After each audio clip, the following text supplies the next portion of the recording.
Bueno, primero me presento, mi nombre es Guillermo Beluar, soy coordinador de la asesoría jurídica de la ODS. Y bueno, este taller de extranjería lo vamos a impartir junto con Elvira, que es una compañera que está también acá en la sala, que es de Andalucía Coge, es abogada especialista en extranjería. Vamos a empezar. Por lo general en estos talleres los venimos haciendo los últimos años de manera continuada en el marco de un proyecto de participación ciudadana que ejecutamos ya desde hace varios años, y por lo general empezamos siempre este taller con una ronda de presentaciones, pero estos formatos nuevos que nos imponen las medidas de restricción nos complican todas estas situaciones. Entonces creo que va a ser medio imposible empezar con una ronda de presentación.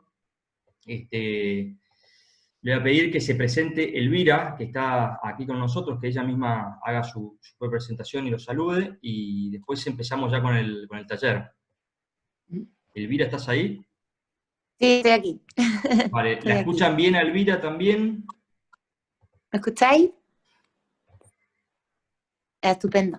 Pues nada, yo soy Elvira Pérez, soy como Guillermo, soy abogada especialista en extranjería y trabajo en la Federación Andalucía Coge, aquí en la Secretaría Técnica, que está en Sevilla.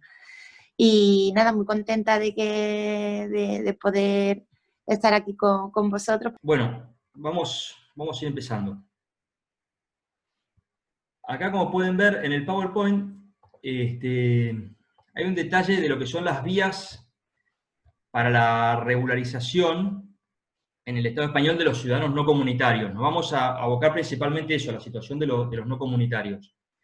En este listado están en negro, como pueden ver, lo que son los permisos ordinarios, el de estancia, que es menor de 90 días, de residencia temporal no lucrativa, el permiso de residencia y trabajo, después la de circunstancias excepcionales, que son los arraigos y las autorizaciones por razones humanitarias o protección internacional, y la autorización después la tarjeta familiar comunitario, que es por el matrimonio o la pareja de hecho. Esta lista que ven acá, vamos a ir ahora con Elvira, viendo uno por uno cada uno de esos puntos. Pero antes de empezar con eso, vamos a hablar de un tema que es bastante importante, tiene una relación bastante estrecha con la posibilidad de iniciar estas vías de regularización, que es el tema del empadronamiento. Acá, como pueden ver en el PowerPoint, se explica un poco qué significa el empadronamiento, cuáles son sus requisitos y un caso especial para la gente que debe empadronar si no tiene un domicilio fijo.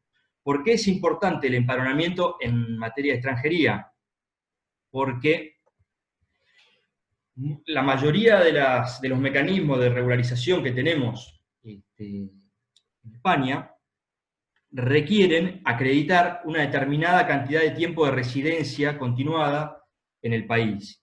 Y no cualquier forma, no cualquier mecanismo sirve para probar esta residencia continuada. Y la prueba más contundente de cuál es el momento en que empezamos a residir en el país es justamente el empadronamiento.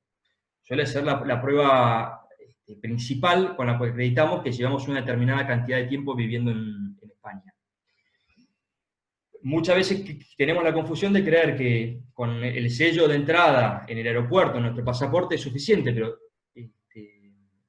hay que recordar que dentro del espacio de la Unión Europea uno puede circular libremente, con lo cual uno puede haber entrado en España, pero después haberse ido a Portugal o a Francia o a cualquier otro país y quedarse ahí y no tener cumplida esa residencia continuada dentro del territorio español.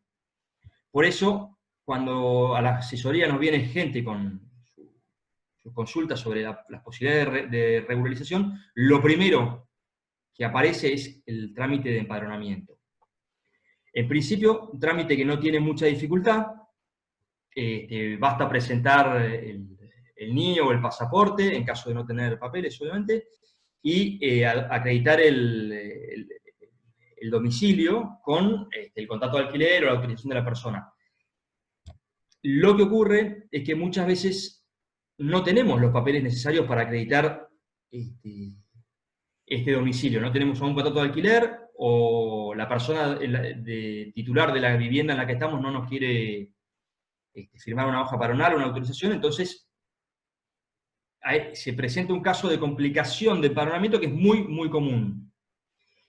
Y como está expresado en el PowerPoint, se tiene que recurrir a un mecanismo que está previsto por una resolución del Instituto Nacional de Estadística, que es del 17 de febrero, que es el procedimiento para empadronar a la gente sin domicilio fijo, o sin la posibilidad de demostrar documentalmente su domicilio.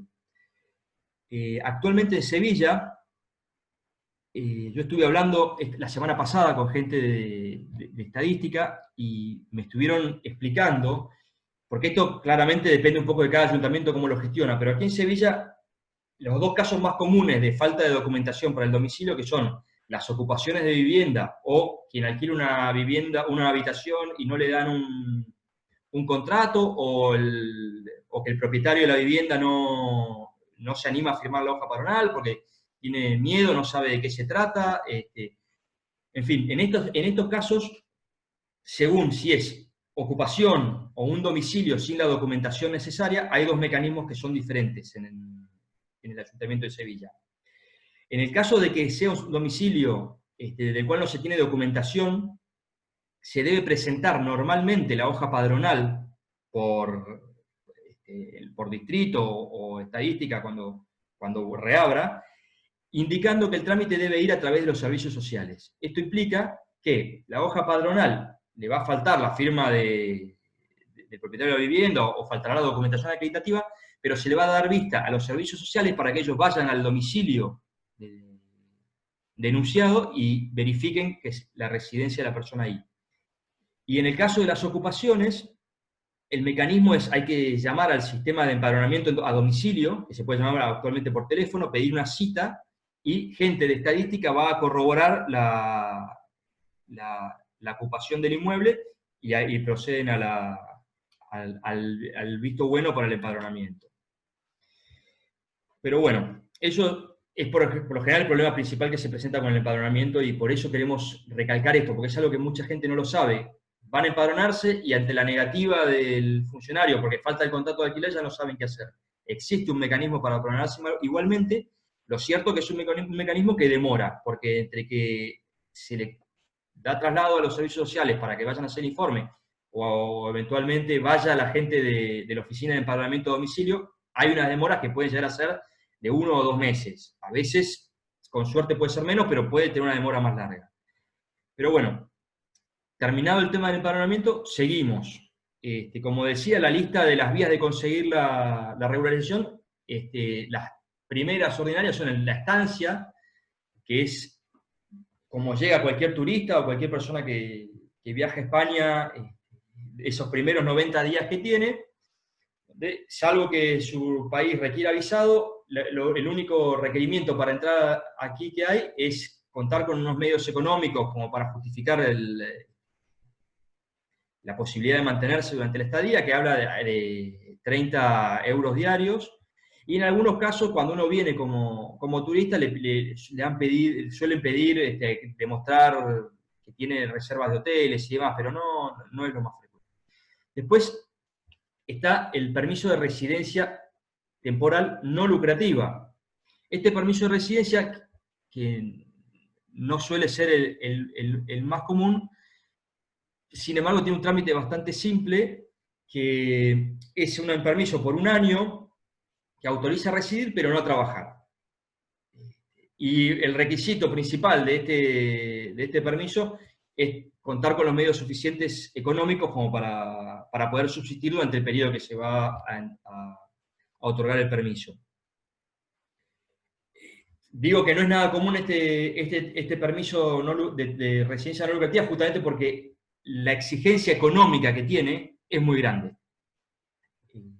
La normativa habla de un 400% del IPREM por mes, que que durante un año implica unos más o menos 25.000 euros, 25.800 euros uno debería tener en una cuenta para obtener este permiso de residencia no lucrativa.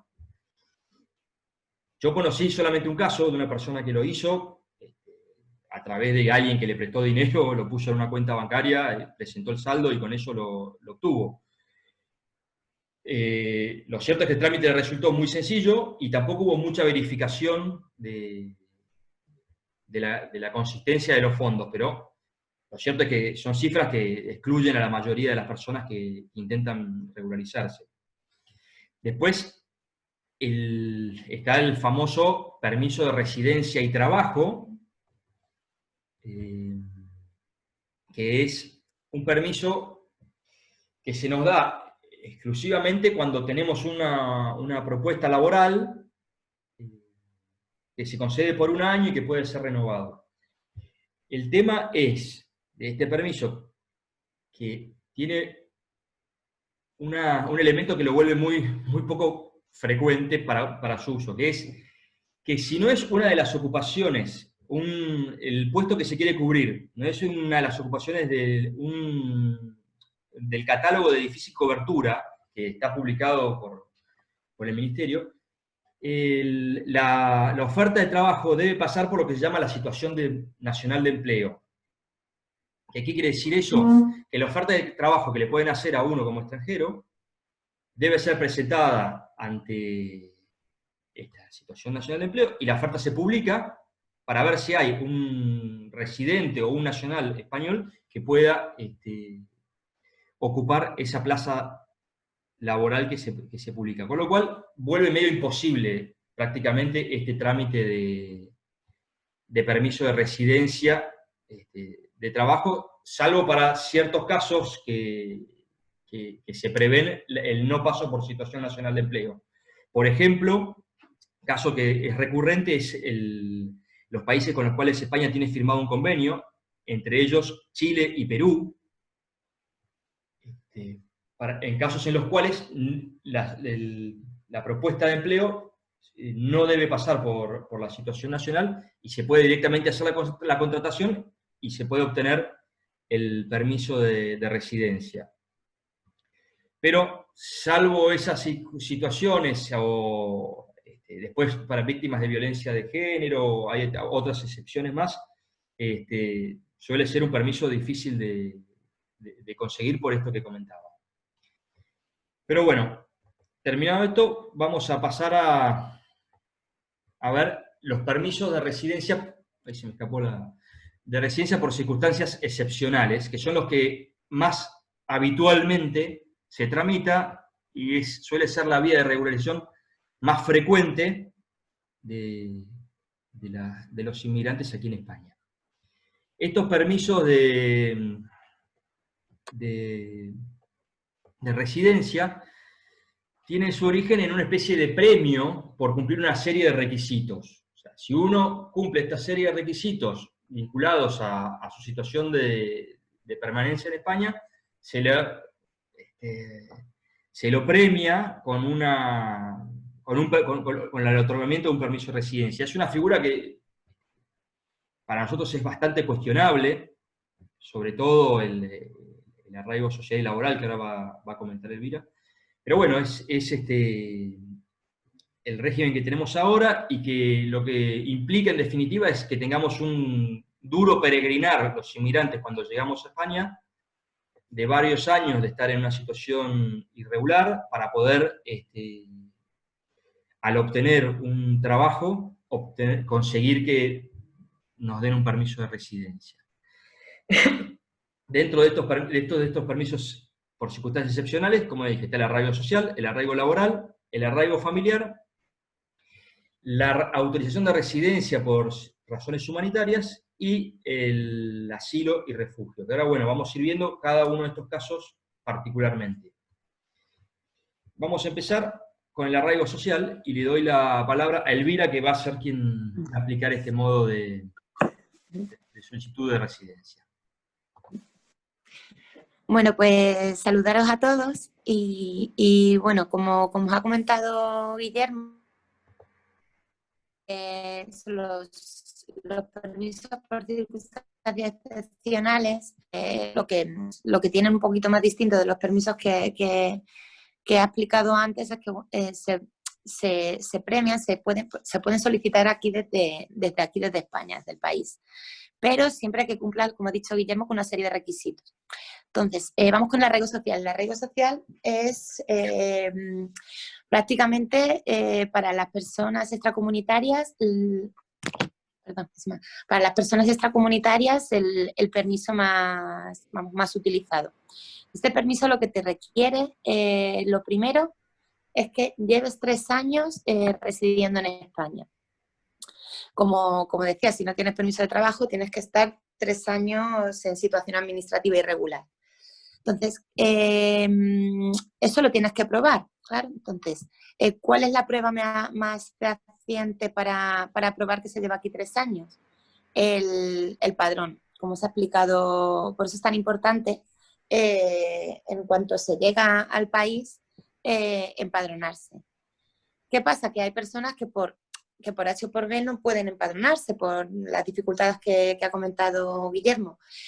En esos casos también serviría como documento probatorio cualquier documento oficial que certifique que estás en España, ¿vale? Como por ejemplo, visitas al médico. Visitas al médico, comparecencias en administraciones públicas, etcétera. ¿Por qué? Porque lo que requiere extranjería es que sea un documento que certifique que estás aquí. Es decir, que no nos valdría, por ejemplo, presentar una vida laboral, que es un certificado que se puede solicitar en internet, ¿vale?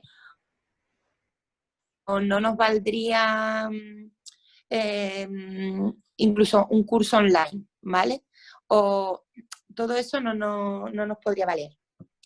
Entonces, bueno, una vez que has probado que ya llevas aquí los 3 años, lo siguiente, y no menos importante ni difícil, es tienes que presentar un contrato de trabajo por 1 año a jornada completa.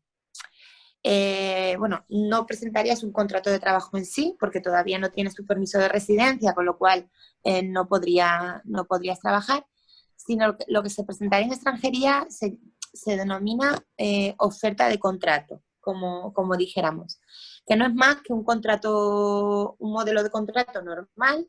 Lo único que este modelo al final tiene una cláusula que dice que la validez del contrato queda supeditada a que se conceda ese. Por tanto, es un modelo que es igual que un contrato normal. Lo que pasa que, claro, no viene reflejado tu número de la Seguridad Social porque todavía no lo has hecho, al no tener el permiso de trabajo todavía. Y eso, lo importante es que lleve una cláusula abajo y que diga que, bueno, que ese contrato no será oficial hasta que no se conceda el permiso. Ese contrato, como hemos dicho, tiene que ser por 1 año a jornada completa. También existe la posibilidad para trabajo, por ejemplo, como puede ser el empleo de hogar, de presentar varios contratos, ¿vale? Todos de duración de 1 año, pero por varias horas. Que el cómputo de esas horas sumen 30 horas. Es decir, vamos a poner una persona que es cuidadora de hogar, ¿vale? Y entonces puede trabaja en varios domicilios distintos. Pues cada domicilio le puede hacer un contrato de 10 horas y presentar esos 3 contratos. Son contratos que serían ofertas o promesas de contrato, como decíamos, ¿vale? Es decir, que si se presenta más de un contrato, la legislación te permite que sean 30 horas en vez de 40. Y luego también tienes otra posibilidad, que si presentas contratos en el sector agrario, puedes presentar 2 de 6 meses, ¿vale?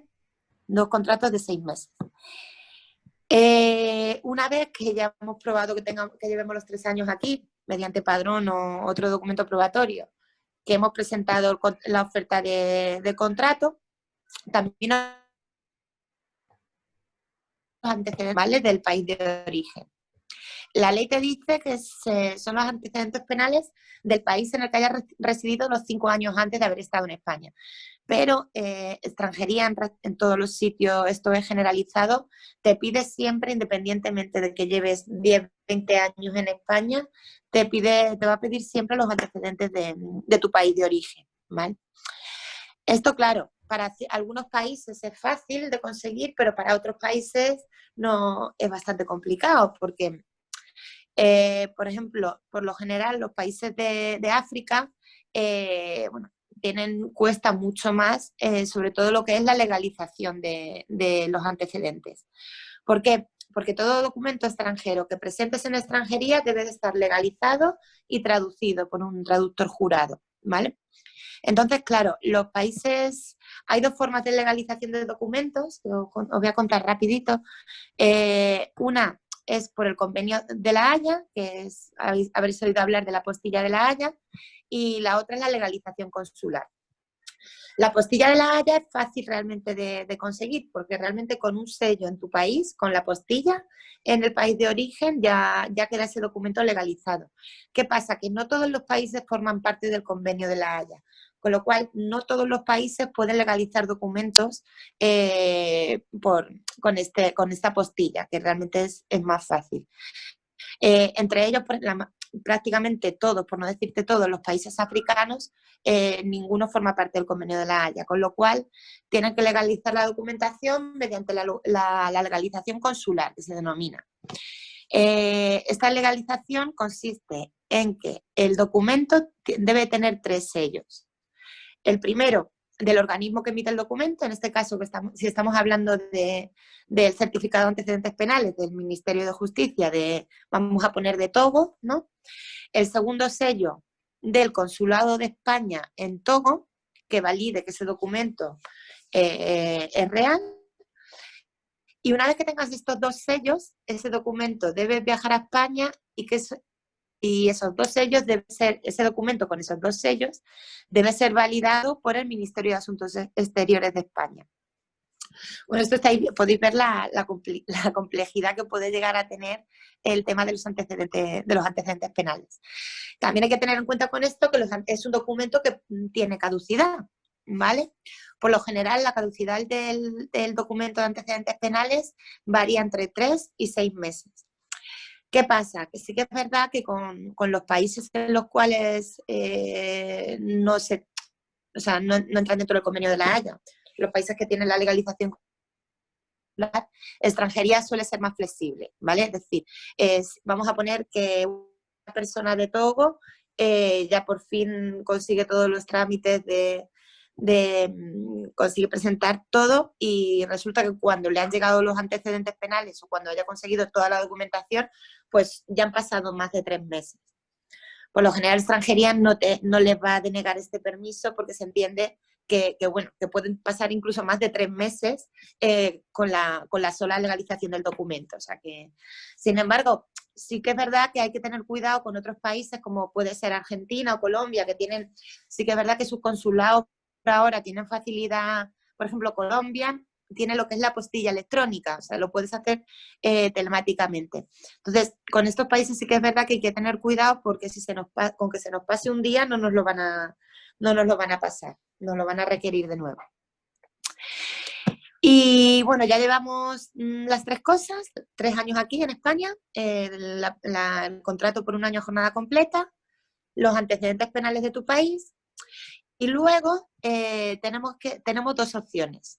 Una de 2, o acreditar que tenemos vínculos familiares en España, o sea, familiares que estén en situación regular en España, familiares de primer grado, es decir, padre o hijos o cónyuges, ¿vale?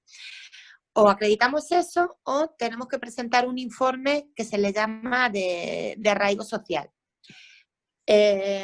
Por lo general, la mayoría de mucha gente que solicita este permiso no tiene familiares todavía regularizados, con lo cual hay que solicitar este informe. Este informe, dentro de todo lo que no es difícil seguir, se solicita en las unidades de trabajo social de los distritos donde del distrito donde se está empadronado, ¿vale? Y nada, se solicita una cita con la trabajadora social y es la trabajadora social la que te valida. Lo que te hace en ese informe es validarte que la documentación que tienes. Es decir, la trabajadora social te va a pedir la documentación acreditativa de que llevas aquí 3 años, tu contrato de trabajo, tus antecedentes y bueno, y lo que puedas probar de arraigo con España, ¿vale? Cursos, etcétera. ¿Qué pasa? Te va a salir, o sea, por lo general no te sale desfavorable ese informe, nunca va a ser desfavorable mientras que presentes bueno, la acreditación de que llevas aquí 3 años, el contrato de trabajo y los antecedentes, ¿vale? Y luego, ya una vez que tengamos tanto el informe como el contrato de trabajo, como la acreditación con el padrón o con otro documento, nos van a pedir documentación del empleador, ¿vale? Es decir, si me contrato una empresa, me van a pedir documentación de medios económicos de la empresa. Por lo general, lo que te piden es o el impuesto de sociedades o el IVA, o si es autónomo, el IVA del año anterior, etcétera, ¿vale? Y si es un empleador de hogar, lo que te van a pedir es que presentes la declaración de la renta, ¿vale? Esto lo hacen para asegurarse de que la persona que va a contratar tiene medios económicos como para pagarte, ¿vale? Ese contrato. Entonces, nada, el procedimiento es ese. Una vez que se ha conseguido toda esta documentación, ¿vale? Que luego, si quieres, Guillermo, le podemos pasar la hoja informativa de extranjería, que te viene punto por punto, pues ya pides cita en extranjería y presentas toda esta documentación. Entonces, extranjería validará que toda la documentación que has presentado esté bien, ¿vale?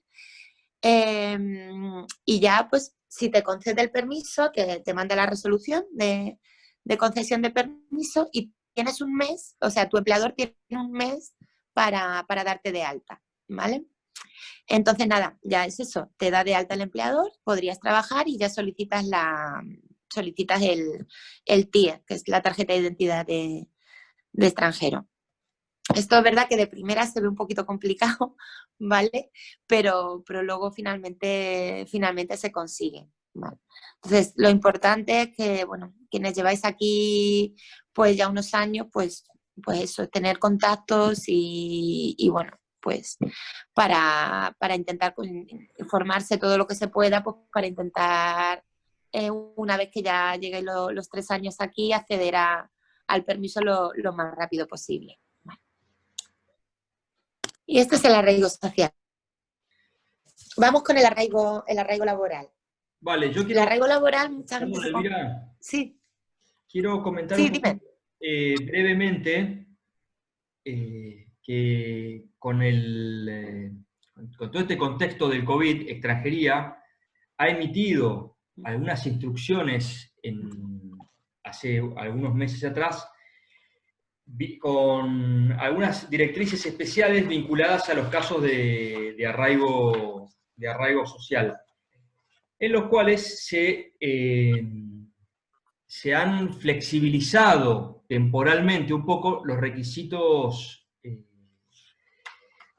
laborales o económicos que se podían pedir. Es importante que si alguien está interesado en iniciar un proceso de arraigo social, consulte, porque ahora sería un poco largo, es una resolución de 7, 8 páginas, que consulte con una asesoría sobre esta instrucción. Es una instrucción de la Dirección General de Migraciones, es la 6 de 2020, y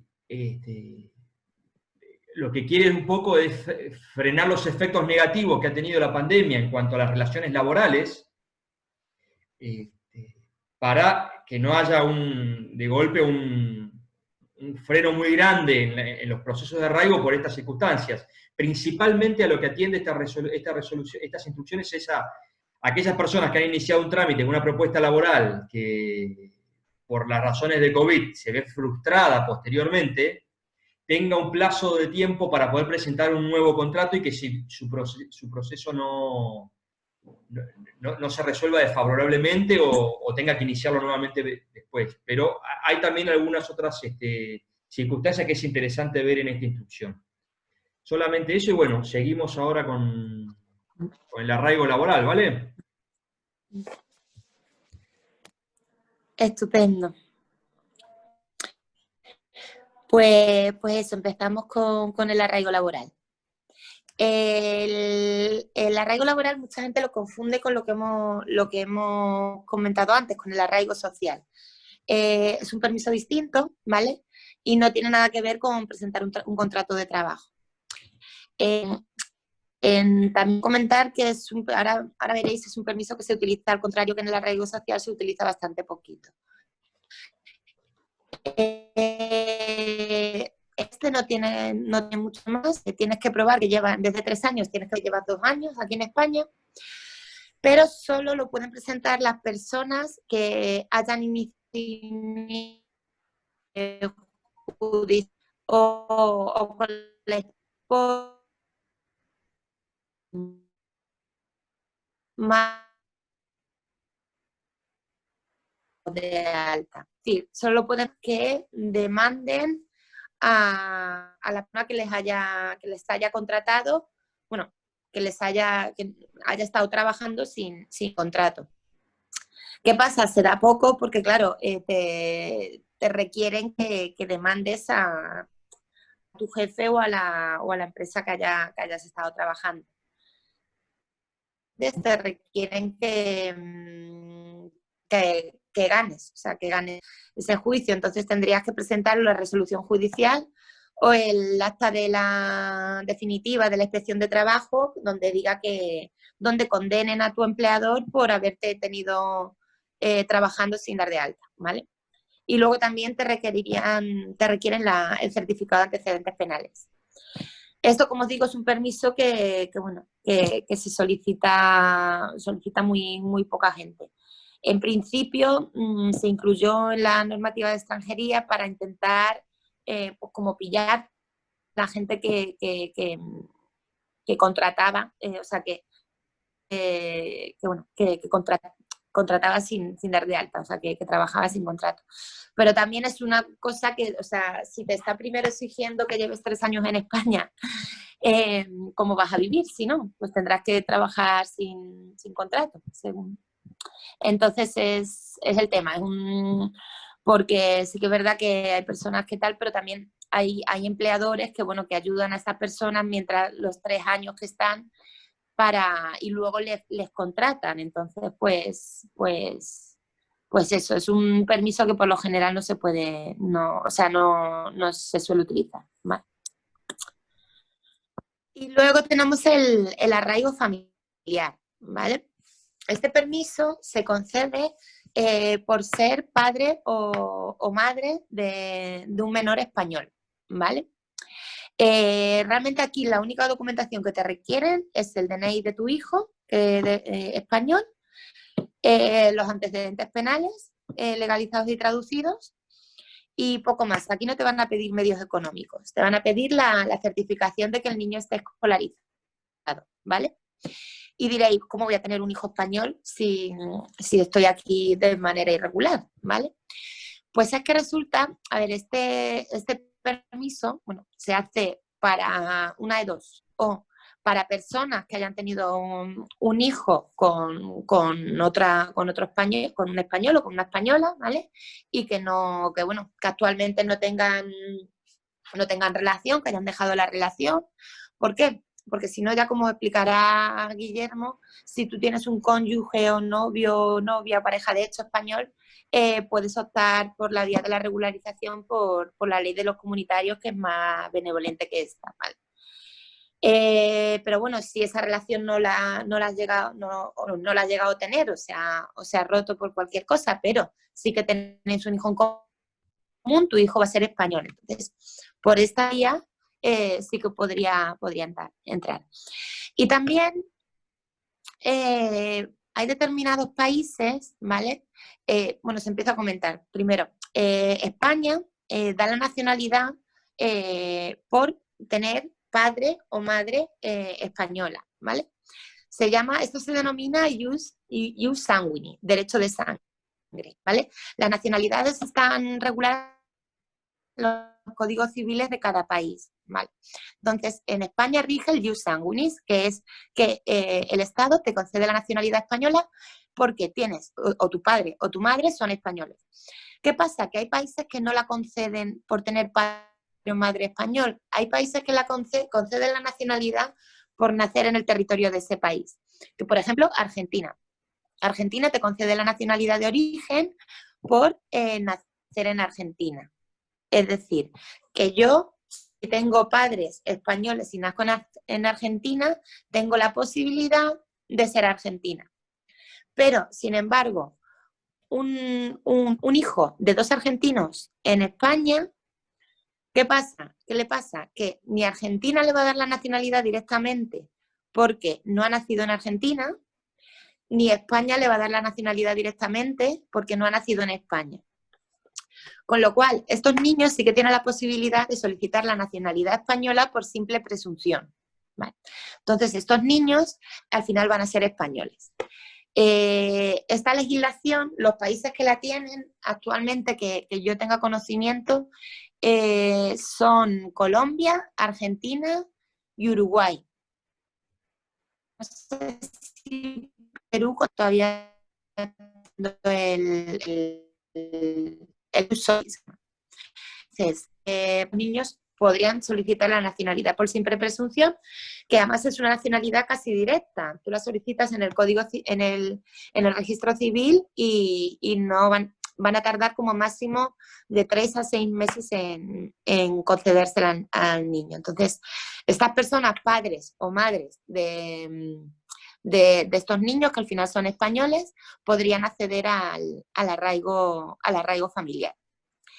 Todos estos permisos, como os ha comentado Guillermo antes, tanto el arraigo familiar como el laboral como el social, tienen la duración de 1 año, ¿vale?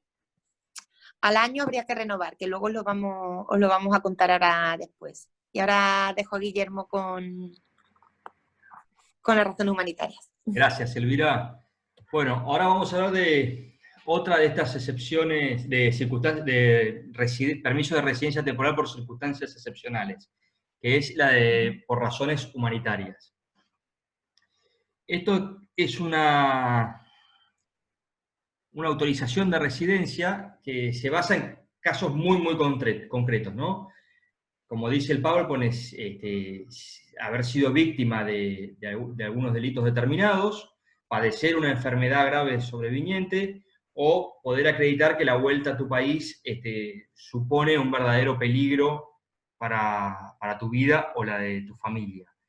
A ver si puedo mostrarles exactamente lo que dice la página del Ministerio respecto de estos requisitos, porque es importante profundizar un poco más para comprender este permiso de residencia, que actualmente está siendo bastante utilizado para aquellos casos en los que se viene denegando la solicitud de asilo. Lo sabrán muy bien quienes tienen familiares o conocidos venezolanos, a quienes se les viene otorgando este permiso de residencia. Acá estoy viendo en la página web del Ministerio cuáles son las circunstancias que acreditan este tipo de permiso, ¿no? La víctima de unos delitos concretos, ¿no? Contra el derecho de los trabajadores, los que son delitos por motivos de racistas, antisemitas o de discriminación, religión, bueno, no voy a leer lo que dice ahí, pero bueno, como verán son causales muy concretas, solamente los casos en que se puede pedir. Pero bueno, volviendo al PowerPoint.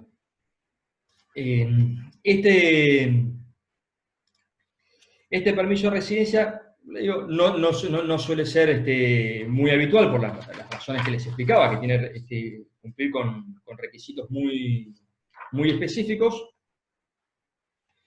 Pero vale explicar que, bueno, el resto de los requisitos que se solicitan son más o menos parecidos a los otros, al arraigo, o sea, la documentación, que la autorización tiene un plazo de vigencia de 1 año, que obviamente será prorrogado en la medida que que sea necesario en el caso de una enfermedad para continuar el tratamiento o que se siga acreditando el peligro para la vida de la persona o de la familia. Bueno, el trámite es igual que el modo de presentación es similar al de los arraigos y otro tipo de autorizaciones. Pero bien, no creo que haya mucho más que decir sobre este régimen de autorización. No sé si Elvira tienes algo que aclarar, si no, voy a comentar ahora, va a comentar, perdón, Elvira ahora las razones de protección internacional, es el asilo y el refugio. Elvira. Aquí estoy. Perfecto. Bueno, pues vamos con el asilo y refugio. El asilo y refugio está regulado por otra ley distinta, no está regulado por la ley de extranjería, está regulado por la ley 12/2009 de asilo y protección subsidiaria, ¿vale?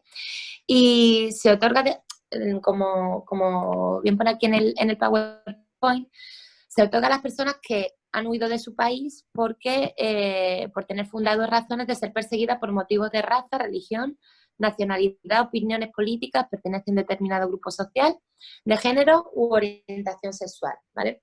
Es decir, lo que te requiere el asilo es que tu vida en tu país de origen corra peligro, ¿vale? Tienes que acreditar o una persecución o un conflicto armado o ciertas características de tu vida que hacen que seas perseguido, ¿vale? Esto, por poneros un ejemplo, puede ser asiliados tanto unas personas que vengan del conflicto de Siria como una persona que sea homosexual en Argelia, por poner un ejemplo.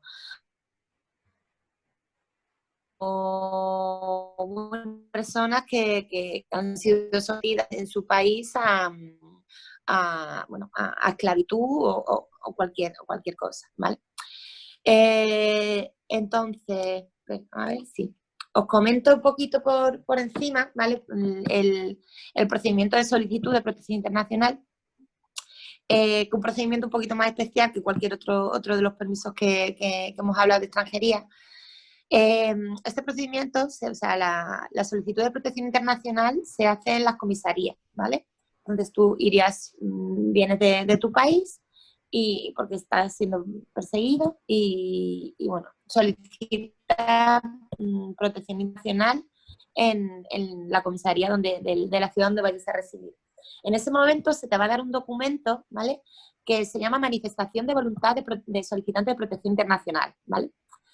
Con ese documento todavía no sé solicitante oficialmente, sino que este documento es un documento que te vale para, o sea, te dice que tienes la voluntad de solicitar protección internacional. Porque en este documento te van a dar una cita, ¿vale? Para hacer la entrevista. En esta entrevista le vas a tener que contar a un policía todos los motivos por los cuales quieres solicitar protección internacional. ¿Qué pasa? Que esta entrevista no se da por lo general para el día siguiente. A lo mejor tardan en darte la cita para la entrevista, te la dan a 6 meses vista. Y por ese motivo es importante este documento, porque con este documento, que se llama documento de manifestación, la policía no puede ponerte ninguna orden de expulsión. ¿Vale? No te de derecho, pero bueno, con ese documento tienes la salvaguarda de que no te podrían expulsar del país hasta que no solicites protección internacional. Entonces, con ese documento eso te dan una cita para la entrevista y llega el día de la entrevista y eso, le tienes que contar a la policía pues todos los motivos por los cuales ha venido. También es momento de entregar todas las pruebas que puedas, etcétera. Entonces, ese día, una vez que sales de la entrevista, te dan lo que es el resguardo de solicitud de protección internacional, llamado tarjeta blanca, ¿vale? Comúnmente se le llama tarjeta blanca. Esta tarjeta lo que te da es un permiso provisional de estancia en España, ¿vale? Mientras que se te resuelve esa solicitud, ¿vale? Esta tarjeta tiene una validez de 6 meses. Cada 6 meses se va renovando, ¿vale? Lo que pasa es que cuando renuevas a los 6 meses, ¿vale? Te van a dar la tarjeta roja. Lo que se llama tarjeta roja. Con la tarjeta roja, permiso provisional de trabajo. ¿Qué pasa? Que este permiso de trabajo es provisional hasta que te solicitud, ¿vale? Es decir, que no computaría para el tiempo de nacionalidad ni para nada. O sea, es un permiso provisional. Por lo general, esto se hace porque las solicitudes de protección internacional suelen tardar un tiempo en resolverse, ¿vale? Ahora parece ser que la Oficina de Asilo y Refugio está acelerando un poquito más las resoluciones, pero por lo general se están tardando en resolver entre 1 año y medio y 2, ¿vale? Esa es la media. Entonces, durante ese tiempo, el Estado pues, proporciona una protección provisional a la persona solicitante de protección internacional. Y eso, esa tarjeta roja se va renovando cada 6 meses hasta que resuelve la solicitud. Una vez que resuelven la solicitud, puede pasar que, que considere la Oficina de Asilo y Refugio que tus motivos de huida son suficientes para solicitar asilo. En ese caso, tienes opción a recursos, ¿vale? Un recurso de reposición y otro recurso en el juzgado. O que te den como favorable la solicitud de protección internacional. En ese caso te podrían conceder o el estatuto de refugiado o la protección subsidiaria, ¿vale? Son 2 tipos de protección que a la práctica son lo mismo. En este caso, los 2 te concederían, o sea,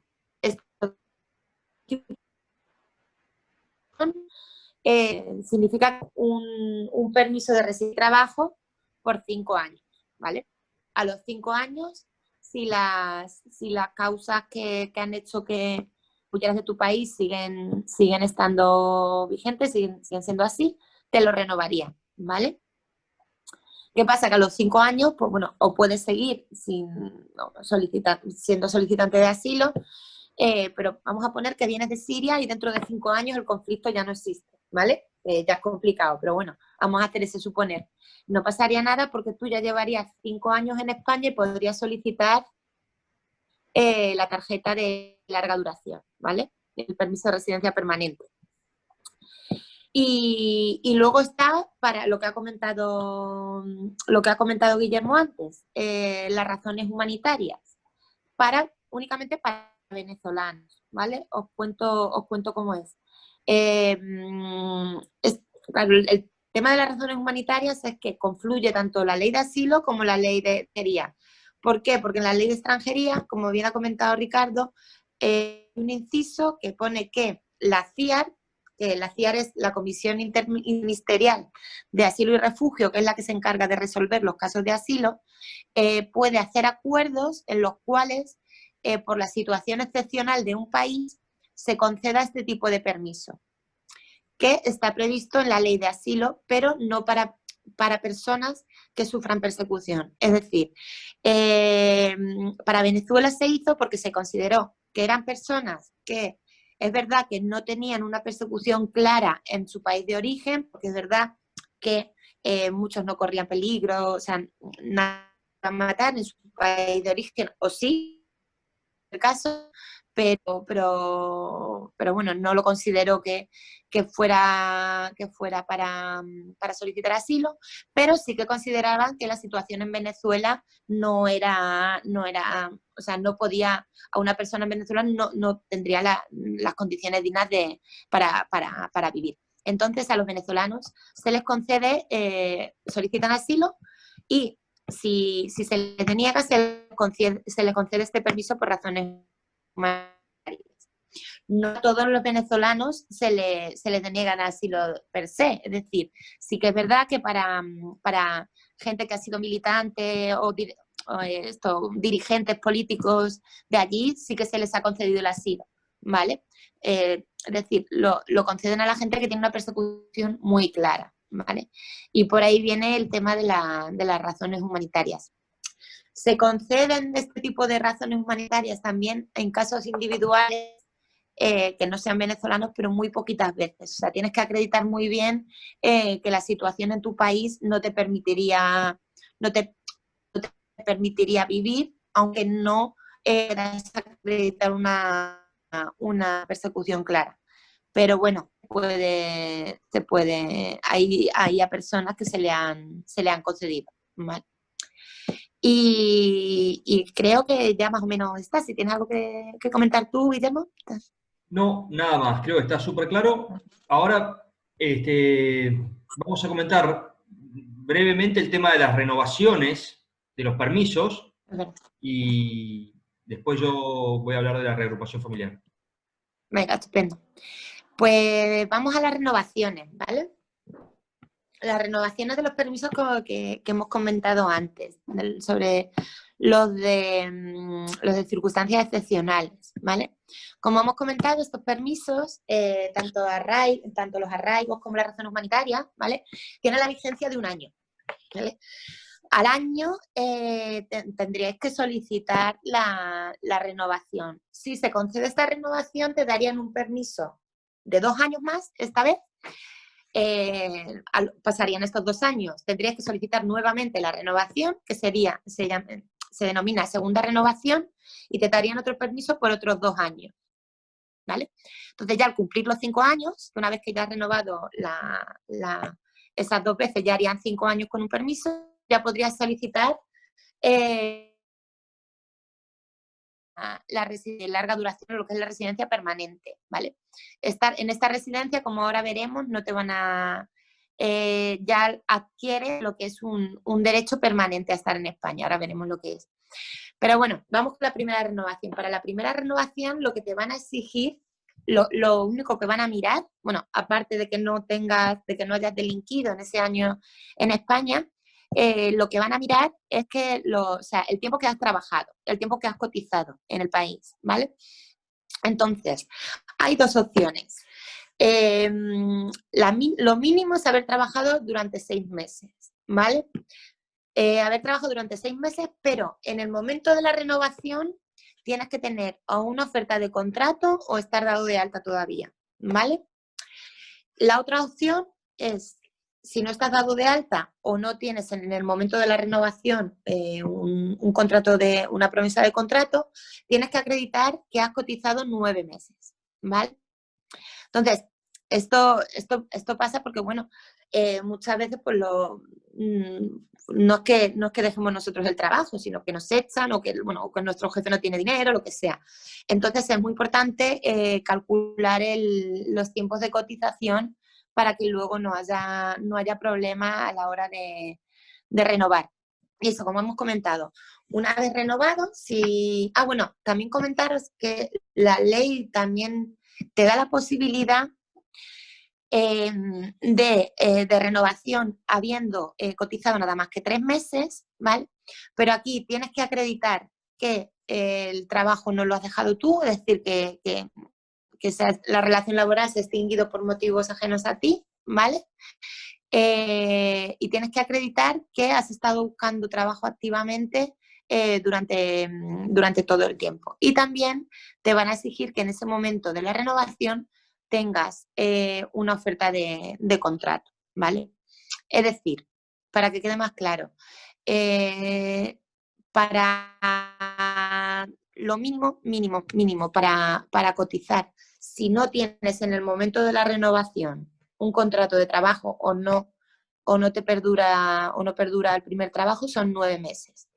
Luego, si en el momento de la renovación estás dado de alta o tienes otro permiso de trabajo, te podrían dar la renovación si has dado 6 meses o 3 meses, ¿vale? Y luego, para lo que realmente se llama la primera renovación, pero es la segunda, cuando ya te conceden para los dos, o sea, te concederían la primera renovación y te darían 2 años más, ¿no? Pues en esta segunda renovación lo que te piden es el doble de lo anterior, es decir, en vez de mínimo 6 meses te van a pedir 1 año cotizado, siempre que estés dado de alta, ¿vale? Y si no está dado de alta en ese momento de la segunda renovación, En vez de 9 meses te van a pedir haber cotizado 18 en los 2 años, ¿vale? Y ya eso, como hemos comentado, una vez que ya lleves 5 años, ¿vale? Entre renovación y renovación, ya lo que se solicita es el permiso de larga duración, o sea, el permiso de residencia permanente. Una vez te conceden este permiso, que tú ya has adquirido tu derecho de residencia permanente, con lo cual vas a renovar a los 5 años, que este permiso dura 5 años, pero no te van a pedir cotización, ¿vale? Renovarías, en este caso, lo que es la tarjeta de residencia, como se renueva aquí en España el DNI, ¿vale? Renueva la tarjeta física, pero tu permiso de residencia ya no lo vas a perder por no haber cotizado, ¿vale? Pero sí que es verdad que en este caso hay que tener cuidado porque sí que se pueden perder por antecedentes penales, ¿vale? Y ya más o menos. Sí, yo quiero agregar una cosa importante a esto, que cuando llega el tiempo de, cuando se cumplen los 5 años de residencia continuada y uno puede pedir la residencia de larga duración, hay que tener muy, muy claro qué formularios se deben presentar, porque he visto muchos casos de gente que, pasados los 5 años, vuelve a pedir la autorización de trabajo normal y se la siguen dando por 2 años porque no presentaron el formulario o no marcaron en la casilla adecuada en el formulario. Gente que tiene más de 5 años de residencia, que sigue teniendo que renovar cada 2 años o cada 5, por ejemplo, la tarjeta de familiar comunitario.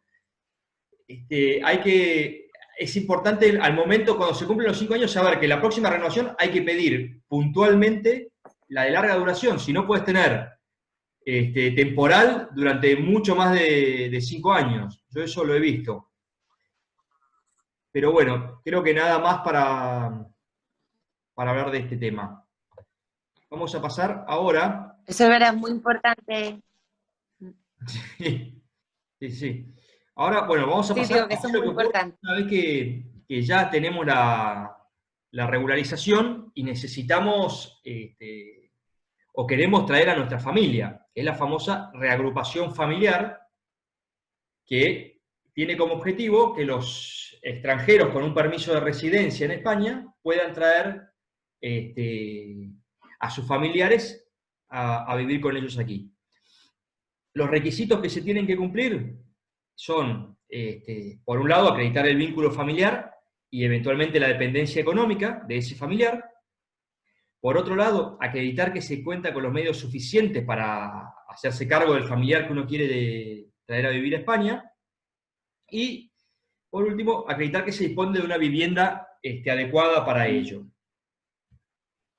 Es importante señalar, esto, bueno, mucho más que comentar, no hay, es bastante clara los requisitos actuales de la ley. Pero sí es importante señalar que también en el contexto del COVID ha salido una nueva instrucción de la Dirección General de Migraciones que flexibiliza los requisitos de los medios económicos para la reagrupación familiar. Esto es algo que ha salido hace 1 o 2 meses y que todavía no ha tenido demasiada difusión y que es importante intentar difundirlo lo más posible porque hay mucha gente que va directamente al texto de la ley, ve los requisitos económicos que le piden y dice, yo no puedo optar por este permiso de residencia por agrupación y abandona el trámite. En fin, la ley lo que dice es que para poder acreditar los medios económicos suficientes se debe acreditar ingresos superiores al 150% del IPREM, que son actualmente 570 euros, o sea, hay que acreditar unos 800 euros por una persona, y se va agregando 50% más del IPREM según la cantidad de miembros de la unidad familiar que reagrupa. Pero bueno, lo que ha dicho la instrucción esta 4 del 2020 es, primero, que se debe hacer un examen pormenorizado e individualizado de cada caso, que no se puede aplicar solamente una regla aritmética para ver si esa persona puede ser reagrupada o no puede ser reagrupada. Porque se estaba aplicando el criterio así, sin análisis de la situación concreta de caso, Si no había tanto dinero, no se concedía el permiso de reagrupación. Esto implica que si se va a aducir una cuestión de la falta de medios económicos, lo tiene que justificar y tiene que fundar quien dicte la resolución, va a tener que explicar por qué considera que no hay medios económicos suficientes. Después, esta resolución hace un cambio importante respecto a los trámites en los cuales se está intentando reagrupar menores de edad. Hace una reducción de la cuantía mínima necesaria, dice que con acreditar que el reagrupante o alguno de sus familiares tiene unos ingresos cuanto menos superiores al salario mínimo interprofesional, o sea, cuanto menos 950 euros, puede reagrupar un menor sin importar la cantidad de miembros que hay en esa familia. Incluso podría reagrupar 2 o 3 menores sin ese 50% más del IPREM por cada persona que pide la ley de extranjería. Y después, otra cosa importante que dice esta instrucción es que respecto de la estabilidad de esos ingresos, que hasta ahora se pedía, obviamente, un contrato de trabajo de por lo menos un año de duración y demás, se debe contemplar las situaciones actuales del contexto de COVID. Es decir, si la persona está en un ERTE, igualmente podría solicitar la reagrupación. Si la persona ha sufrido una disminución de jornada, también podría. Con lo cual, actualmente, mientras esté vigente este criterio expuesto en esta instrucción, los requisitos económicos se ven bastante más morigerados. Y después, bueno, sobre esto yo por lo menos no tengo mucho más que agregar, así que vamos a continuar. No sé si Elvira vos tenías algo que decir, querés agregar algo, si no sigo con la tarjeta de familia comunitario. No, todo lo has comentado tú todo. Gracias. Bueno, lo que voy a explicar ahora es la vía, por lo general se tiene como la preferida de quien puede utilizarla porque tiene todo un régimen diferente, que es el caso del matrimonio y la pareja de hecho y la tarjeta el permiso de residencia, que es la tarjeta de familia comunitaria. ¿Por qué es diferente? Primero, porque en este caso el régimen que se aplica es diferente no es el régimen general de extranjería, sino que es la normativa comunitaria. Pero antes de eso yo quiero explicar algo que es muy común que nos consulten en la asesoría, que es ¿qué me conviene? ¿Matrimonio o pareja de hecho? ¿Y cuál es la diferencia entre uno y otro? En la realidad ocurre que los trámites de matrimonio mixto, es decir, entre un nacional y un español y un extranjero, suelen tener un procedimiento en el registro civil que incluye un breve interrogatorio, a veces no tan breve, que busca determinar si realmente hay un proceso de matrimonio o hay una intención de burlar las leyes de extranjería, una infracción a las leyes de extranjería. Ese interrogatorio, yo he sido testigo de alguno y a veces puede ser medio cruel para las personas que están nerviosas y se presentan ahí a explicar su situación. Por lo cual, es que ahora mucha gente está optando por la figura de la pareja de hecho. En principio, jurídicamente, las dos uniones tienen una implicancia media similar, obviamente salvando las distancias en el tema económico, ¿no? Que es optativo el régimen de ganancialidad o no, pero hay algo que es importante tener que explicar respecto de la diferencia que hay entre el régimen de la pareja de hecho y el del matrimonio, que es que si bien es similares los efectos y la pareja de hecho suele tener menos consecuencias patrimoniales para quien quienes hacen ese tipo de unión. En algunas comunidades autónomas, no en Andalucía, la pareja de hecho puede generar entre los miembros de la pareja una vocación hereditaria, es decir, derechos a heredar en el caso de que su pareja fallezca. A veces esos derechos se limitan solamente al usufructo de la vivienda que era unidad familiar. Pero bueno, mucha gente, explico esto porque mucha gente nos ha preguntado cuáles son los efectos de la pareja de hecho, porque tiene miedo. Cuando dice, bueno, voy a hacerle el favor a un amigo y voy a hacer una pareja de hecho, vienen con la consulta de cuáles son esos efectos y en qué puede perjudicarlos. En principio, el único perjuicio que podría haber es pero hay otro punto que es muy importante. Hay que tener cuidado con las eventuales sanciones que se pueden aplicar si las autoridades entienden que hay una intención de fraude a la ley de extranjería, que se aplican tanto al extranjero como al nacional, que se presta para hacer un matrimonio, una pareja de hecho, si la autoridad entiende que esa unión es fraudulenta. Con lo cual, ahí hay sí un efecto que siempre advertimos a la gente que quiere hacer este trámite. Cuidado con eso, que tienen que hacerlo bien, porque si no pueden ser pasibles de una sanción, de multas que son bastante elevadas. Pero bueno, hay que diferenciar dos cosas, que a veces cuesta mucho. Por un lado está el trámite de generar la unión, el matrimonio o la pareja de hecho. Y por otro lado está el trámite, aparte, de solicitar el permiso de residencia. Primero se debe hacer una cosa, o hago un matrimonio o hago una pareja de hecho. Una vez que tengo inscrito el matrimonio en el registro civil, o tengo la inscripción de la pareja de hecho en el registro de pareja de hecho, ahí recién puedo iniciar el trámite en extranjería, el permiso de residencia, que es esta tarjeta de familiar de ciudadano de la Unión, que tiene las condiciones más favorables de todos los permisos de residencia que tenemos hasta ahora, o de la gran mayoría.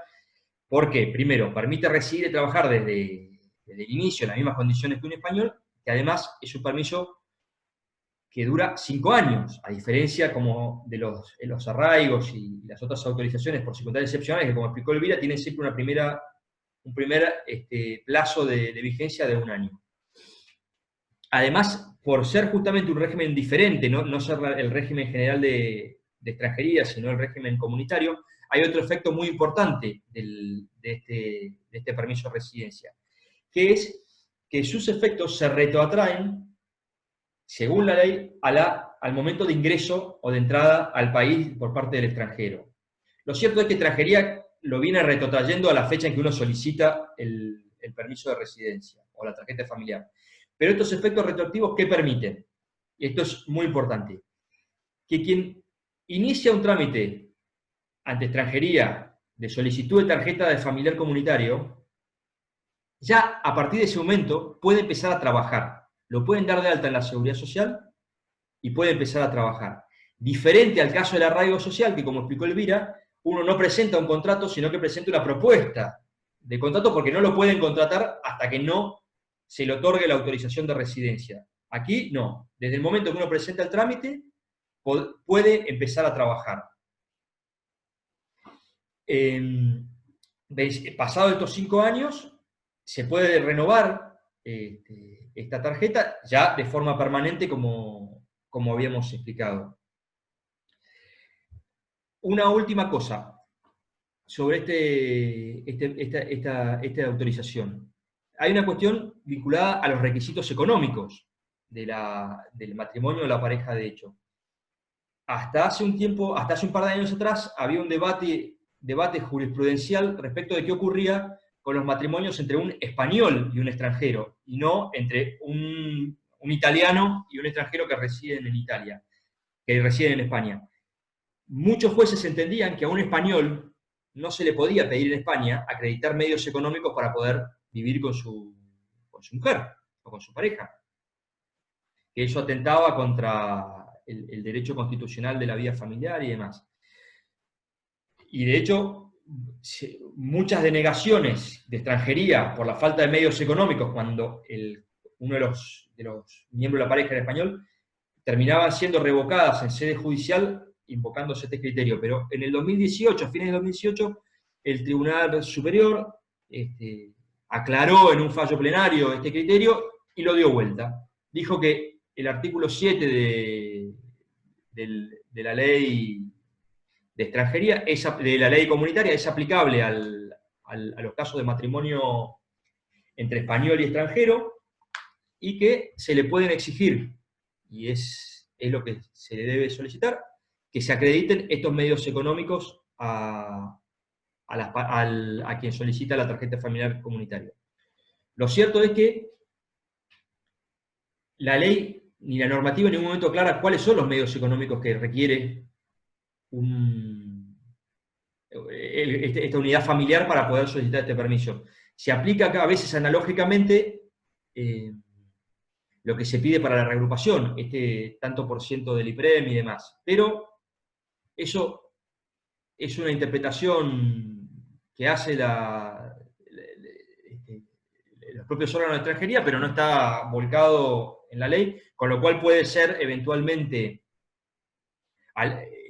recurrido, y lo lógico sería que el criterio sea un examen individualizado del caso. Como leía hace poco, que les comentaba hace un ratito, que comentaba la instrucción de direcciones, de la instrucción de migraciones respecto de la reagrupación familiar. Es decir, que se debería pedir que se estudie cada caso y ver si los medios económicos que tienen, no importa si superen o no un umbral, sino que sean lo suficiente para que esa familia pueda vivir dignamente y no sea una carga para la seguridad social de acá de España. Pero bueno, de esto nada más. Y con esto terminamos la exposición. Ahora vamos a hacer un momentito de preguntas, no muchas, y la verdad les voy a pedir que me ayuden porque no sé cómo hacer con este sistema de Zoom. Si hay una avalancha de preguntas, vamos a tener una complicación, pero no queremos dejar de hacerlo. Nos gustaría intentar escucharlos para que no sea tan feo esto. Pero bueno, lo cierto es que este taller con Elvira lo damos siempre presencialmente y ahora nos toca de esta manera y hacemos lo que podemos. Lo sentimos mucho. He leído en el chat que se corta el audio, es cierto, voy a tratar de ver cómo hacer para que esté disponible esta diapositiva para que cualquiera lo pueda bajar. La grabación entera del taller no la voy a tener, lo siento mucho, pero bueno, lo cierto es que cualquier duda que se tenga, ya saben, está la asesoría de la ODS disponible para que puedan venir a hacer las consultas, y nos pueden llamar por teléfono. Nuestros teléfonos están en internet y en las redes sociales para hacer consultas sobre lo que hemos hablado hoy. Pero bueno, vamos a ver cómo hacemos con las preguntas. Hay una manito que se puede levantar, no sé si tienen esa herramienta identificada. En la medida que alguna manito se levante, podemos... a ver, 2 participantes levantaron la mano. Porque no sé. Hola. Dime, ¿quién habla? Soy María José. Es José. A ver, voy a activar la cámara aquí. Ahora, yo tengo una pregunta y es, ¿qué pasa si no se tiene pasaporte? ¿Vale? Que no se tenga ningún tipo de documentación cuando llega a España, por ejemplo. Esto hace que sea imposible a lo mejor quizás el empadronarse, según los requisitos que has comentado antes. ¿Qué vía puede existir ahí de cara a regularizar en un futuro la situación de esa persona?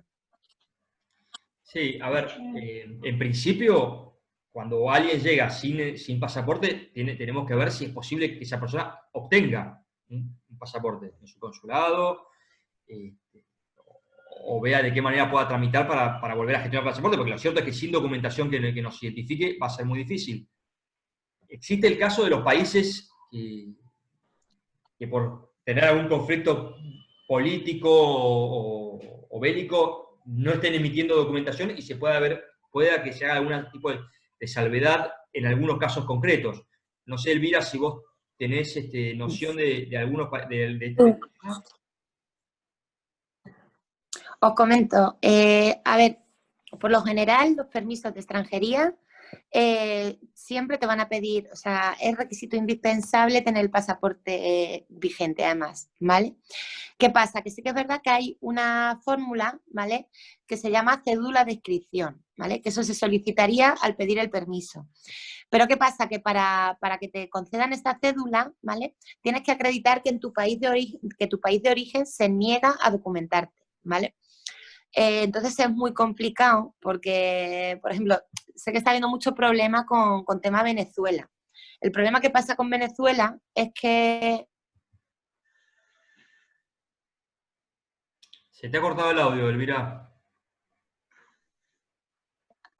Ahora me escucháis? Ahora sí. Sí.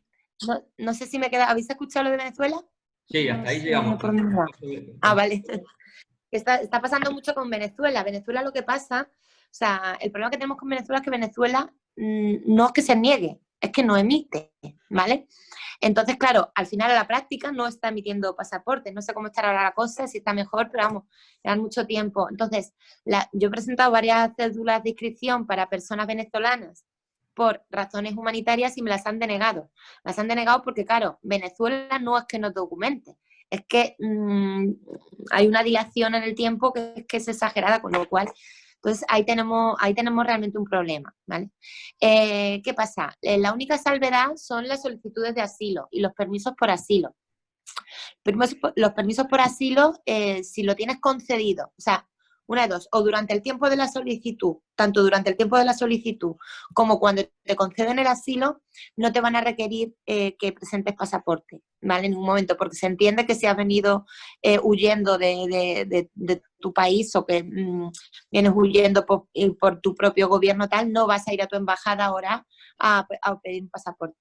Pero los demás permisos de extranjería sí. Entonces, y las cédulas de inscripción son muy complicadas de conseguir, ¿sabes? No, ya te digo, hay muchísimas personas venezolanas que están sin pasaporte y ven denegada la cédula de inscripción, ¿vale? Entonces, ¿qué les pasa a estas personas? Muchas tienen el permiso de razones humanitarias concedido, ¿vale? Pero no pueden sacarse la tarjeta, ¿vale? Entonces, realmente estas personas sí que están regulares en el país, lo que no tienen es el documento acreditativo de que eso sea así, entonces eso les genera un montón de problemas. Bien. Isabel Lobo. Tienes el audio apagado, ¿eh?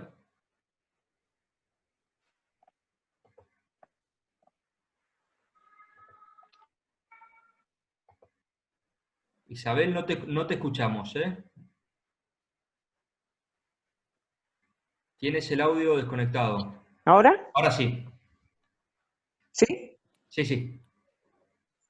¿Ahora sí? Ahora sí, ahora sí. Mire, que una de Marruecos, si la madre ha nacido en España, ¿puede coger la nacionalidad?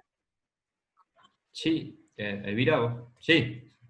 Sí, Sí. dependiendo. ¿La madre nacida en España y la madre tiene nacionalidad española? Uf, pues ya eso no lo sé. Nació en Melilla. Tiene Claro, la partida de nacimiento claro, en Melilla. claro. Es que una cosa es tener, porque eso sí que es verdad que ha habido muchas personas que ha nacido, o sea, nacer ha nacido, ¿vale? Pero luego no han solicitado o directamente no se les ha inscrito como españoles en su momento, ¿vale? Entonces eso es lo primero que tendría que averiguar, si la madre tenía nacionalidad española. Y luego después estaría la vía de solicitar la nacionalidad española por opción, ¿vale? En caso de que la madre fuera marroquí, o sea, perdón, fuera española. Claro, pero primero tendría que ver eso. Si la madre, porque puede haber nacido en Melilla, pero no haberse inscrito en el registro civil español, igual Vale. no. Sí, Bueno, en caso concreto sí. se debería examinar un poco bien todo el cuadro de situación para ver. Claro, de todas formas, Los generales que sí. claro, El de hijo todas de un formas, español puede solicitar. claro. pero también es verdad que la nacionalidad por opción tendría que revisármelo, pero yo creo que te daría, o sea, tendría como 2 años a partir de los 18 años. ¿Sabes? A partir de fuera mayor de edad quien fuera, ¿vale? Tendría 2 años para solicitarla. Porque se entiende que es cuando empieza a tener capacidad jurídica para solicitar la nacionalidad, ¿vale? Porque lo que te dice la nacionalidad por opción, ¿vale? Es que cuando, por ejemplo, para los hijos de las personas que se han nacionalizado españoles, ¿vale? Es decir, una persona colombiana que ya lleva X años en España y ha obtenido la nacionalidad española, ¿vale? Sin embargo, tiene hijos que realmente son colombianos porque han nacido previamente a que ellos obtengan la nacionalidad. Entonces, estos niños, si ya han cumplido 18 años, tienen 2 años para solicitar la nacionalidad del padre una vez que la adquiera el padre, o si no los han cumplido, una vez que cumplan los 18 años, tienen 2 años para solicitarla. ¿Sabes? Que tendríamos que ver primero eso, si la madre es española de origen y luego, bueno, si fue inscrita en su momento en el registro civil español y consta como nacional española, y luego la edad de la hija. Si no, si la madre, de todas formas, si la hija fuera mayor, sí. Sí, no que te iba a preguntar, Sí, ¿dónde se mira eso? ¿Dónde hay que mirarlo? Que la madre sea española, pues Sí, o podría cómo ir al se registro hacen esas civil. cosas. Claro, pues podría ir al registro civil y a solicitar una partida de nacimiento, ¿vale? Si está inscrita realmente la madre en el registro civil, le van a dar una partida de nacimiento española, Sí. ¿vale? Porque la ¿Y madre luego? no tiene pasaporte español ni nada, ¿no? La madre. Sí, porque estaba entre Melilla y Marruecos, así que Ah, pues entonces sí es española la madre. Si tiene pasaporte español es española. No habría ahí es que ya que... el pasaporte español no lo sé. Claro, No lo sé, ya lo preguntaré. claro. Pues eso, primero averiguar si es española, después la pasaporte ni DNI, si hay que hacer un Ahora no DNI o un escucho. pasaporte en caso de que lo fuera. Sí, Ujú. ¿ahora? Ahora sí, Sí, porque primero, pero se escucha muy mal. que primero averiguar si ¿se escucha muy mal? A ver, Sí, No es culpa tuya, que eso... mira, es que esto es así, la maldita tecnología. sí, Sí. No digo que primero sería averiguar si es española, ¿vale? Y sí, después de serlo y no tener DNI o lo que fuera, sacarse el DNI la madre y ya ver la edad de la hija, sí, ¿vale? sí es mayor. Ya te digo, si la es mayor, De claro, 18, sí. por eso si tiene más, claro, si tiene más de, o sea, si tiene más de 18 Sí, podría sí. solicitarlo hasta los 20. Si no, no podría solicitar. Si tiene más de 20, ¿no? No, porque te dan 2 años. Desde que, si la madre ha Entonces adquirido si la tiene, nacionalidad antes, sí. Si tiene más de 20 ya no puede. Exacto. si la madre ha adquirido la nacionalidad antes, ¿vale? Por opción. Pero tendría la opción también de solicitar la residencia por la madre, la comunitaria. ¿Y eso cómo? ¿Dónde tiene que ir? Eso, bueno, eso ya si no, podríais ir a la asesoría que Guillermo dará pues, a extranjería. Eso es el permiso de la tarjeta de familiar comunitario. Familiar comunitario, sí, eso lo ideal sería saber que en este caso esta persona vaya o nos venga a ver a nosotros o vaya a otra asesoría, Claro. porque el caso puntual y personal hay que analizarlo con una perspectiva Claro. amplia. La respuesta aquí, ¿Podría llamar por teléfono? sí, claro, puedes llamar por teléfono a nuestra asesoría o hay muchas aquí en Sevilla Eh, que pueden atenderlo, ajá.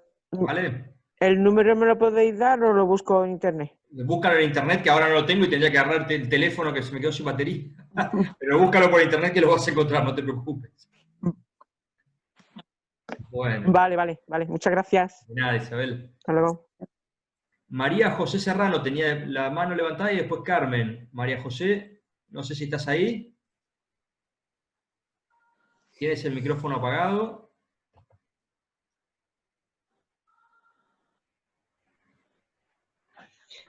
Perdona, es que no había quitado la mano, he sido antes la que ha preguntado.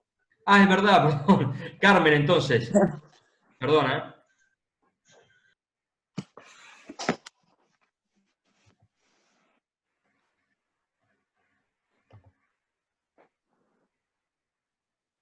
Ahí. No te escuchamos, Carmen.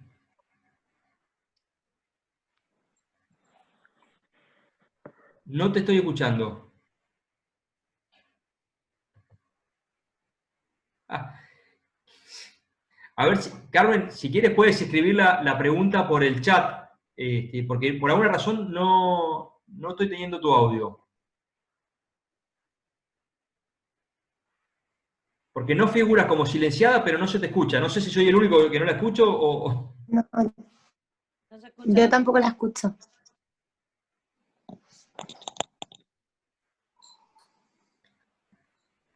A ver, MJ, que ya vi que había pedido la palabra, podemos, mientras Carmen soluciona lo del audio. ¿Me escucha?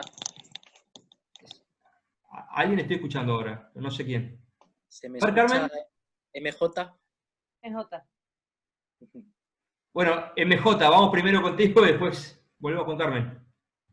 Sí, acabo de escribirlo por el chat y querría saber si se puede solicitar justicia gratuita para ir acompañada a la entrevista de asilo. Elvira. Sí podría solicitar. Vale, ¿al colegio de abogados o...? Podría solicitar. Claro, al colegio de abogados. Vale. Y si no se me ocurre también, claro, alguna ONG que lleve asilo, claro, eso tendría que mirártelo. Luego le comento a Guillermo, ¿vale? Pero sí, en el colegio de abogados deberían de ponerte, porque no es preceptiva, o sea, no es preceptiva, no es obligatoria la presencia de abogados en las solicitudes de asilo, ¿vale? Pero bueno, se puede solicitar, ¿sabes? Entonces sí, en el colegio de abogados podrías. Vale, gracias. No. Pues lo intentaré. Gracias. Y si no, ya te digo, puedes llamar a CEA, ¿vale? Que yo no sé si de acompañamiento, no sé. Luego eso lo voy a mirar, voy a preguntar a los compis, a ver si en alguna entidad podrían hacerlo. Pero de todas formas, si no, el colegio de abogados debería poner a un compañero, ¿vale? Ok, gracias. No. Vale. A ver, Carmen, ahora si te escuchamos.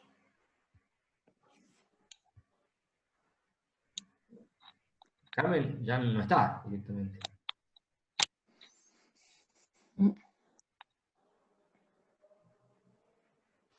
Bueno, ¿alguien más? ¿Alguna pregunta? Mientras esperamos a ver si Carmen aparece.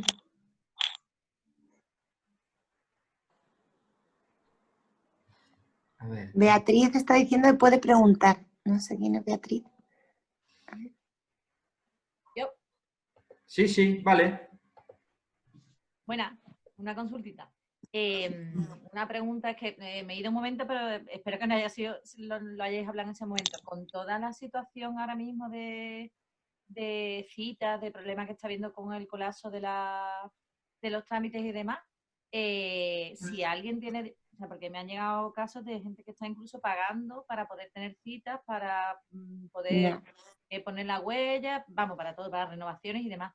Entonces, no sé si sabéis algo de en qué situación está eso y sí. Si hay alguna forma de alegar que no, o sea, que no es posible realizar Claro. los trámites, y también si estás fuera en el extranjero y tienes que venir a hacer la renovación. Claro. A ver, para el primer punto, el tema de las citas. Eso es un tema que, bueno, el tema de que están cobrando por lo de las citas es una barbaridad, ¿vale? Pero de todas formas ya creo que la policía ya más o menos se ha enterado y está controlando todo ese tema, ¿vale? Aquí en Sevilla, es que hace poco hemos hecho en la entidad, hemos hecho una batida de ver cómo están las citas por toda Andalucía, ¿vale? Entonces, porque pusimos una queja y tal por el tema, porque va imposible. Empezamos, ¿vale? Yo de hecho solicité una cita, ¿vale? Y me la dieron para 2 semanas vista, ¿sabes? Es decir, están intentando suplir el colapso, ¿vale? La única vía ahora mismo pues es intentarlo todos los días, ¿vale? Que todo en cita y seguir intentando, pero no hay otra salvedad. Para la huella tienen que ir con cita y tal, lo que comentaba. A ver, mientras tanto, si tienen el permiso concedido, tienen su permiso de residencia. Lo que pasa es que no tienen documentación que lo acredite, ¿sabes? Pero a esas personas ni se las puede expulsar ni nada. Lo único que pasa, claro, que por lo general pues pueden tener problemas para el tema del trabajo y tal, ¿sabes? Pero eso, no nos queda otra que meternos todos los días en la página e intentarlo hasta pillar una cita, ¿sabes? Sé que están intentando solucionar, ¿vale? Y a ver, el tema de que estén en el extranjero para renovar,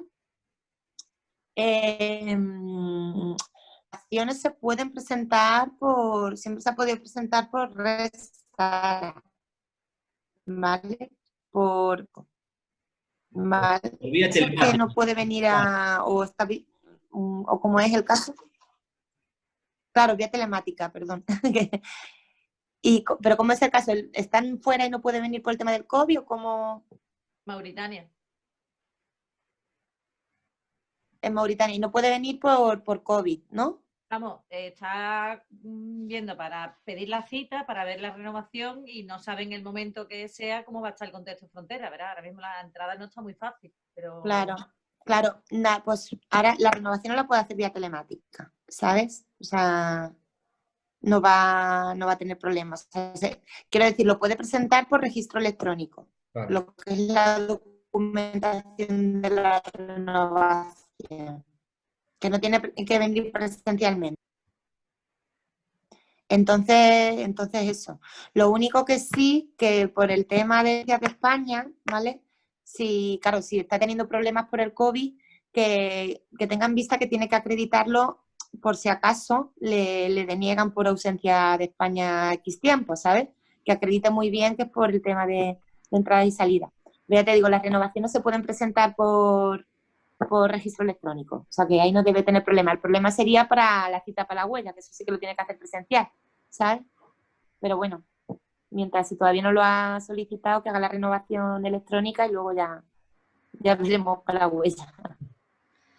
Sí, yo agrego, Beatriz, que nosotros en la asesoría estamos viendo que es cierto que las citas previas colapsaron en su momento, ha ocurrido una locura ahí que no ha dejado desprotegido un montón de gente, pero lo cierto es que se está reactivando y está empezando a funcionar.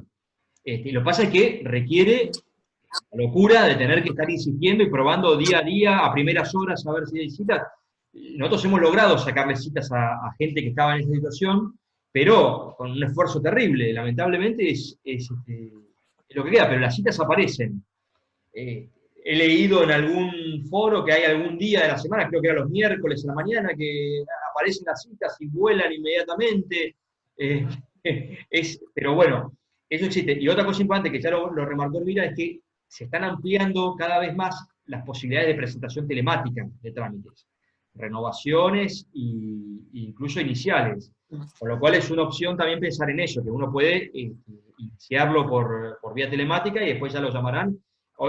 Ayer estaba hablando con una chica que había iniciado el permiso de tarjeta de familia comunitario por internet y 2 días después ya le estaban mandando un correo electrónico pidiéndole documentación que faltaba, como que funciona incluso con más rapidez que lo habitual, pero eso está funcionando.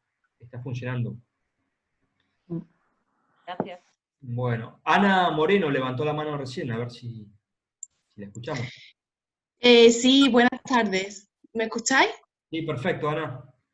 Sí, mira, me ha surgido una duda que me enviaba una compañera. Las personas que no tengan documentación, simplemente que tengan el pasaporte, ¿pueden participar en compromisos de voluntariado con alguna entidad? Yo entiendo que sí, pero no lo sé. Depende de qué tipo de voluntariado, ¿no? Claro, con entidades educativas, por ejemplo, o con entidades sociales, como deben firmar un compromiso de voluntariado, si únicamente teniendo pasaporte, ¿eso sería viable o puede generar algún tipo de dificultad para las entidades? Yo creo, vamos, eso es cada entidad la que tiene, porque eso ya es potestad de cada entidad, ¿vale? No se pide documentación, bueno, pues se pide lo que se tenga, ¿vale? No se pide que esté regular en el país ni nada. Es verdad que algunas entidades para ciertos proyectos te piden que los usuarios estén regulares en el país, ¿vale? Pero eso es ya de cara a la justificación del proyecto, ¿vale? Y también la filosofía de cada entidad, ¿vale? O sea, lo que quiera permitir cada entidad, ¿sabes? Que son entidades privadas, entiendo yo que de alguna ONG o estás hablando de entidades públicas. O entidades, fundaciones escolares y estas cosas, por ejemplo. Claro, eso tendrías que preguntarlo ya al caso, ¿sabes? Tampoco soy capaz Pero de que decirte, si la entidad no tiene ningún problema, no habría claro, más allá. no, o sea, para participar, tema de voluntariado, es que claro, depende mucho del programa, porque es que has dicho que voluntariado, pero de cooperación internacional. No, de un contrato de voluntariado, un acuerdo entre las partes, me imagino, claro, de voluntariado, de participación o de compromiso. Yo entiendo que no sería necesario, pero me lo preguntas así más exhaustivamente. Claro, por eso. yo entiendo que no lo sería tampoco. Lo que pasa, claro, tienes que hablar con la entidad que Claro, sea. a ver, yo lo que creo es, por un lado, si la entidad lo acepta o no. Después está si la entidad puede sufrir algún tipo de sanción por haber hecho un contrato de voluntariado con una persona que, entiendo lo que querés decir, es alguien que no tiene un permiso de residencia legal en España. Lo cierto es que cuando alguien hace un contrato de voluntariado, no tiene por qué estar exigiendo que esa persona acredite que tiene un permiso de residencia. ¿Con qué documento se identifica? Sea el pasaporte, un DNI, es secundario. Lo que yo entiendo es que la entidad, yo como entidad no tengo por qué estar investigando si esa persona que firmó ese convenio tiene un permiso de residencia. Sí, más allá de dar de alta en la seguridad social, obviamente ahí sí, pero en ese caso creo que una sanción sería excesiva hacia la entidad, porque esa entidad no tenía el deber jurídico de verificar si esa persona tenía o no tenía permiso de residencia.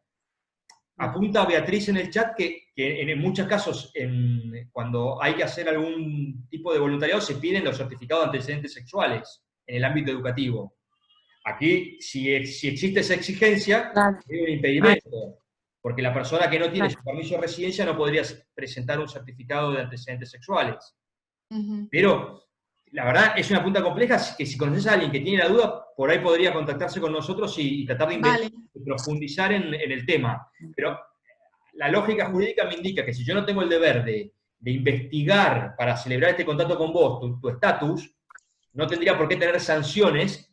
Yo puedo decir perfectamente, yo no sabía que no tenía permiso de residencia.